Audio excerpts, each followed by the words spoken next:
काय सध्याला लाईटीची परिस्थिती आहे आणि शेतकरी म्हणून तुमची काय मागणी आहे? आम्ही आज तहसीलदार साहेबांना निवेदन दिलं. कार्यकारी अभियंता महावितरण त्यांना बी निवेदन दिलं. लाईट 8 तास रात्रपाळी द्यायला चालू होती, आता 6 तासच लाईट द्यायला चालू केलेली आहे. म्हणजे 8 तासात आमची शेती भिजत नव्हती, आता 6 तासात कधी भिजणार? आणि मग काय लोक त्याच्यावरती डबल मोटरा टाकणार, आणखीन त्या डीपी लोड येणार, डीपी जळणार, तिथला फिडर नीट चालणार नाही, सबस्टेशन नीट चालणार नाही, म्हणजे शेती जळून जाणार आणि शेतकरी अडचणीत येणार. मग खऱ्या अर्थानं ही शेतकऱ्याचं सरकार आहे गाय हे उद्योगपतींचं सरकार आहे. शेतकरी आज देशोधडीला मिळवलेला आहे. आज एका बाजूला लाईट नाही म्हणून जर विहिरीवरती विंझाण टाकायचं म्हणलं तर त्याला सुद्धा डिझेल मिळत नाही. मग आज शेती भिजवायची कशी? सरकार दुसऱ्या बाजूला म्हणतंय तुम्ही विजेच्या ऐवजी सौर ऊर्जेचा वापर करा.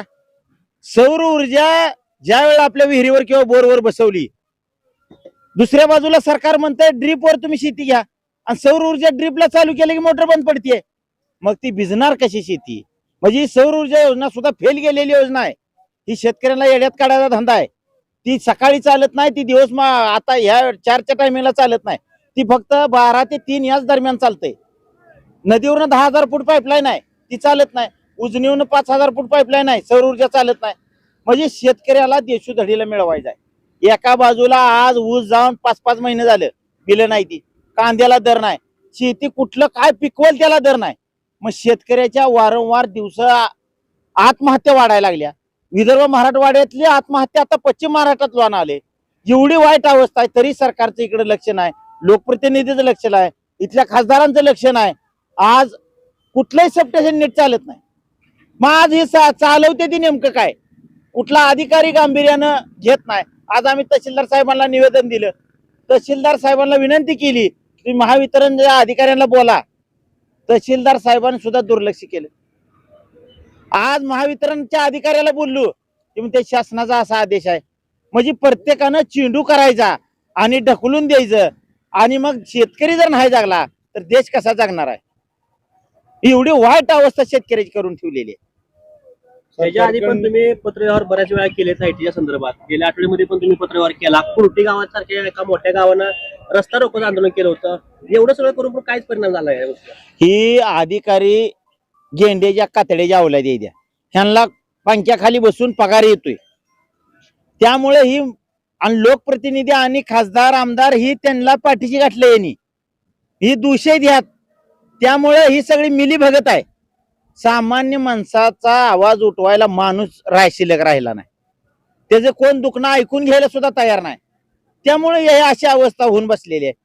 आज काय काय ठिकाणी 4 तास लाईट आहे. 4 तासावर काय करायचं? 24 तास लाईट होती, ह्यांनी 12 तासावर, 15 तासावर, 12 तासावर आणली, पुण्यात 10 तासावर आणली, 8 तासावर. काही दिवसांनी बंद करतील आपण जर नाही आवाज उठवला तर. एवढी वाईट अवस्था या महावितरण शेतकऱ्याची केलेली आहे. शेतकऱ्यांचं सरकार आहे म्हणून सांगितलं जातंय. शेतकऱ्याला दिशू धडीला लावणार सरकार आहे. ही फडणवीस सरकार आणि मोदी सरकार यांनी शेतकऱ्याला दिसू धडीला लावलंय. शेतकरी हा भिकारी केला, भिकारी. एवढी वाईट अवस्था यांनी केलेली आहे. आपल्या पंढरपूर तालुक्यात सत्तेमध्ये पण आमदार आहेत, विरोधी पक्षामध्ये पण आमदार आहेत, दोन्ही पण कोणच आवाज उठत नाही या संदर्भात. सगळी ज्या वेळेला ही सत्तेत नव्हती त्यावेळेला ही बोंबलत होती. आता जी सत्तेत आहे ती त्या अगोदर बोंबलत होती, आता गप आहे ती. विरोधक आणि सत्ता ही लोकशाही जी मधला जी असती जिवंत राहिलेली नाही. म्हणून तर आज कोकरोच सारखा कोण माणूस माहित नाही, त्याला एवढं मीडियावर एवढा तरुणांचा काय एवढं हे आहे? याचं कारण काय आहे? तर विरोधी पक्ष नेता बी लोळा पडलेला आहे, पांगळा झालेला आहे, आणि सत्ताधारी तर तुम्हाला लुटाय बसलेला आहे. त्यामुळे ही अवस्था होऊन बसलेली आहे. आता तुम्ही म्हणल्याप्रमाणे की कॉक्रोच तुम्ही शब्द वापरला, अशाच पद्धतीने काँग्रेसच्या काळामध्ये अण्णा हजारे आंदोलन उभा केली, तशाच पद्धतीने आता कॉक्रोच उभं राहिलं तर सरकारला फटका बसलाच वाटते. सरकारला 100% फटका बसणारच आहे. पण आता जी माझा शेतकरी मरायला लागलाय, आज त्याचा कांद्याला भाव नाही, आज ऊस पाठवला तर त्याची बिलं नाही, ती त्या शेताला पाणी नाही, त्याला लाईट नाही, पाणी असलं तर लाईट नाही. आज शेतकरी संकटात सापडलाय. तर जरशाला पाणी कुठनं पाजायचं? त्याच्या धारा काढाय त्याला लाईट सिंगल पेज होती त्यांनी बंद करून टाकली.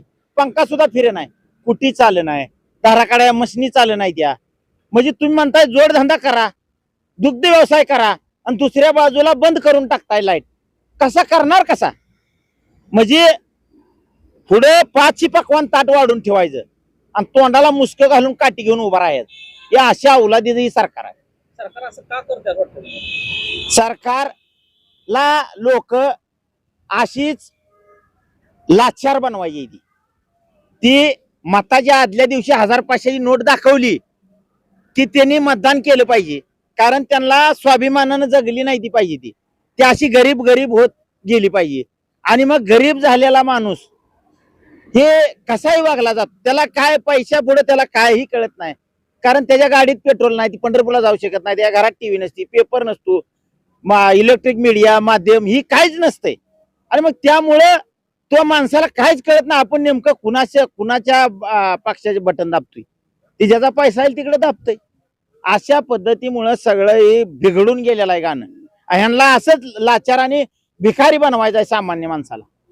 एकूणी अशी परिस्थिती असताना शेतकरी संघटना यांनी शेतकरी संघटने नेते नेमके काय करतात? तुमची काय रस्त्यावर भूमिका उतरायची आहे का? तुमचं आंदोलन पुढे काय आहे का तुमचा पहिला?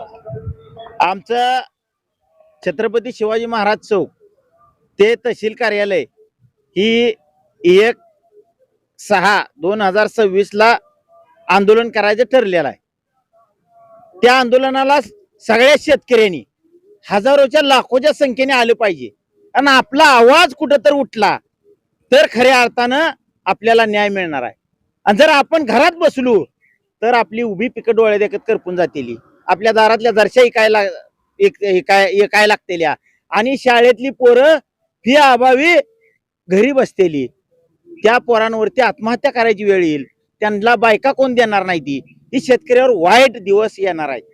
आणि आता सध्या रोज डिझेल पेट्रोल मागते भयानक सामान्य माणूस अडचणीत आहे. म्हणजे चौकुंड आता घेरलेला आहे. त्यामुळं जागा होण्याचा आणि आवाज उठवण्याची गरज आहे, तरच खऱ्या अर्थानं सामान्य माणूस शेतकरी जगेल, अन्यथा जगणार नाही.